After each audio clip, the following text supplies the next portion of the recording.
بسم اللہ الرحمن الرحیم۔ ناظرین، آج کا چوتھا ویلاگ ہم آپ کے سامنے رکھ رہے ہیں۔ پیج ہے 668، معارف القرآن جلد اول، سورۃ البقرہ نمبر 2 اور آیت نمبر 281۔ ناظرین، قرآن کریم کا ترجمہ، تشریح، تفسیر اور تلاوت ہم آپ کے سامنے رکھ رہے ہیں۔ اس کتاب کا ٹائٹل ہے معارف القرآن جلد اول، سورۃ الفاتحہ سے لے کر سورۃ البقرہ، پارہ اول تا پارہ تیسرا، رکوع 8واں۔ رائٹر ہیں اس کتاب کے حضرت مولانا مفتی محمد شفیع صاحب عثمانی رحمۃ اللہ علیہ، جو کہ مفتی اعظم پاکستان ہیں۔ بسم اللہ الرحمن الرحیم۔ الحمد للہ وکفی وسلام علی عبادہ الذین اصطفیٰ۔ قال النبی صلی اللہ علیہ وسلم خیرکم من تعلم القرآن وعلمہ۔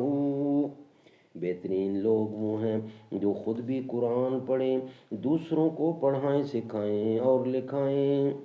استاد سرد میں ہے، سبزہ میں سو رہا ہے، بلبل میں نغمہ زن ہے، خاموش ہے کلی میں۔ آ میں تجھے دکھاؤں رخسار روشن اس کا، نہروں کے آئینے میں، شبنم کی آرسی میں۔ اے چاند حسن تیرا فطرت کی آبرو ہے، تحفے حریم خاکی تیری قدیم خو ہے، تحفے حریم خاکی تیری قدیم خو ہے۔ چوتھا یہ معلوم ہوا، نمبر 4، یعنی یہ معلوم ہوا کہ اصلی اور حقیقی ربا، جس کو فقہا نے ربا قرآن یا ربا القرض کے نام سے موسوم کیا ہے، وہی ہے جو عرب میں متعارف تھا، یعنی قرض ادھار پر حساب بحساب مایاد نفع لینا۔ دوسری قسم کے ربا جو حدیث میں بتلائے گئے ہیں، وہ سب اسی ربا کے ساتھ ملحق اور اسی کے حکم میں ہیں، اور جو کچھ خلاف و اختلاف امت میں ہوا وہ سب اسی دوسری قسم کے معاملات ربا میں ہوا۔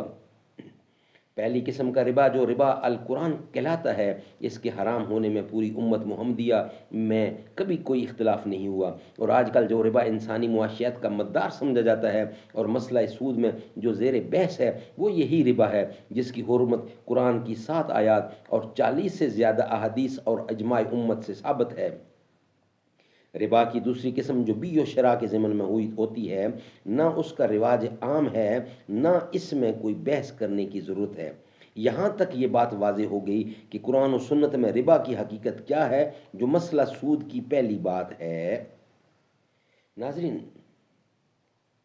حرمت سود کی مصلحت، یہ انشاءاللہ ہم آپ کے سامنے رکھیں گے، جو کہ ویلاگ نمبر 5 میں اس کا یہ ہیڈنگ ہے، یعنی سلسلہ وہی چل رہا ہے لیکن اس کی شہ سرخی، یعنی حرمت سود کی حکمت و مصلحت کیا ہے، یہ انشاءاللہ ہم آپ کے سامنے رکھیں گے ویلاگ نمبر 5 کی صورت میں۔ چوتھا ویلاگ ہمارا کمپلیٹ ہوا۔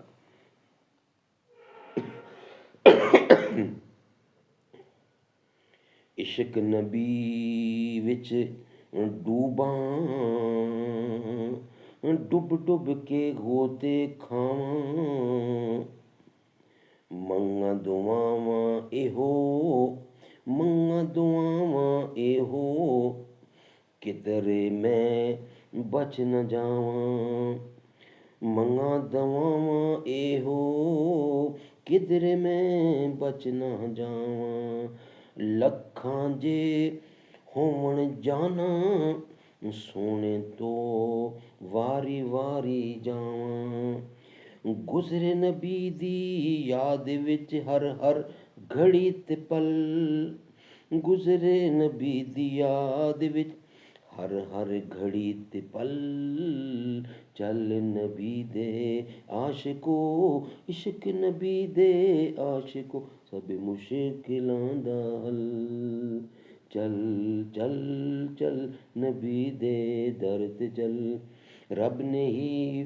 پیار جتایا، عرشاں تے کول بلایا، چم چم پیراں دی تلیاں، آ کے جبرائیل جگایا، سامنے محبوب بٹھا کر رب نے دیدار کرایا، رب نے نہ کوئی اور بنایا تیری مثل، چل نبی دے در تے چل